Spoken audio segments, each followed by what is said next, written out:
एक बार की बात है, एक अंधी बहन पहली बार अपनी बड़ी बहन के साथ जंगल में नदी में तैरने गई। लेकिन जैसे ही बहन पानी में उतरी, अगली ही पल बड़ी बहन ने चालाकी से उसकी अंडरवियर खींचकर उतार दी। इसके बाद उसने उसकी स्विमिंग पैंट को भी चुपके से ढीला कर दिया। जब तक अंधी बहन को कुछ समझ आता, बड़ी बहन उसके सारे कपड़े उठाकर नदी किनारे भाग गई। अंधी लड़की पानी में खड़ी होकर बड़ी आवाज में उसे पुकारती रही, मिन्नत करती रही कि उसके कपड़े लौटा दे। लेकिन बड़ी बहन ने जैसे कुछ सुना ही नहीं और उसके सारे कपड़े पैक करके वहां से दूर चली गई। नदी किनारे कुछ युवक नहाने के लिए पहुंचे। तभी उनमें से एक लड़के ने पानी में बिना कपड़ों के लड़की को देखा और जल्दी से अपने कपड़े उतारकर उसकी ओर बढ़ा। लड़की को अचानक खतरे का एहसास हुआ और वो घबराकर जोर जोर से चिल्लाई। लेकिन लड़का अंदर ही अंदर बहुत खुश था। उसे पता नहीं था कि झाड़ियों में छिपी बड़ी बहन पूरा नज़ारा मोबाइल में रिकॉर्ड कर रही है ताकि बाद में इंटरनेट पर वायरल कर सके। लेकिन इसी बीच एक दूसरी लड़की जो उस अंधी लड़की की दोस्त थी, उसे पहचान गई।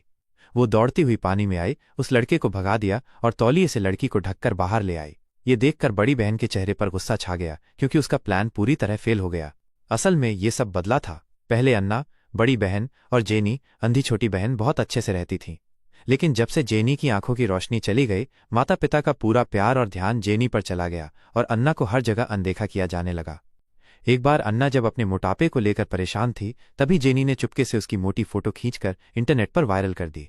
फोटो वायरल होने के बाद अन्ना को सोशल मीडिया पर जमकर ट्रोल किया गया। लोग उसे बदसूरत कहने लगे और उस पर झूठे सौंदर्य प्रसाधन से लोगों को धोखा देने का आरोप लगाने लगे। अन्ना को बहुत बुरा महसूस हुआ, लेकिन जेनी हमेशा मासूम बनकर सबके सामने आती रही। इसी वजह से अन्ना ने बदला लेने का पक्का मन बना लिया। लेकिन उसकी योजना हर बार नाकाम होती रही और घर लौटते ही उसे माता पिता से डांट पड़ती। उसके दिल में बहुत गुस्सा था कि गलती जेनी की होती है, लेकिन सजा उसे ही मिलती है। एक दिन जब दोनों बहनें डांस क्लास में गईं, अन्ना ने जेनी को सबके सामने शर्मिंदा करने का प्लान बनाया।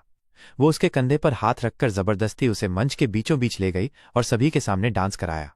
जेनी को समझ ही नहीं आया और लोग उसके डांस को देखकर जोर जोर से हंसने लगे। जेनी अंदर ही अंदर रोने लगी, क्योंकि वो सबके सामने फिर से बेइज्जत हो गई। लेकिन अन्ना का गुस्सा यहां खत्म नहीं हुआ।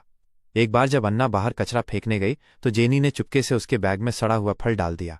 जब अन्ना नाचने गई तो उसके बैग से बदबू आई और लोग उससे दूर भागने लगे। ये देखकर अन्ना गुस्से में आग बबूला हो गई। एक दिन अन्ना ने देखा कि जेनी का नया बॉयफ्रेंड है। इस बार उसने सोचा कि कुछ ऐसा करूंगी कि जेनी की जिंदगी बर्बाद हो जाए। जेनी ने सोशल मीडिया से एक नया बॉयफ्रेंड बनाया और उससे अकेले में मिलने चली गई। उसे पता ही नहीं था कि जिससे मिलने जा रही है वो एक बूढ़ा व्यक्ति है। वो आदमी जेनी को सुनसान गांव में ले गया और उसका मोबाइल भी चुपके से छीन लिया। दूसरी तरफ अन्ना को जब खतरे का एहसास हुआ तो वो बार बार जेनी को कॉल करने लगी, लेकिन कोई जवाब नहीं आया। अन्ना को समझ आ गया कि जेनी खतरे में है। इधर जेनी को उस आदमी की असलियत का पता चल गया। जब वो जबरदस्ती करने लगा तो जेनी ने उसका हाथ काट खाया और पूरी ताकत लगाकर वहां से भागी। लेकिन वो देख नहीं सकती थी, इसलिए भागना मुश्किल था।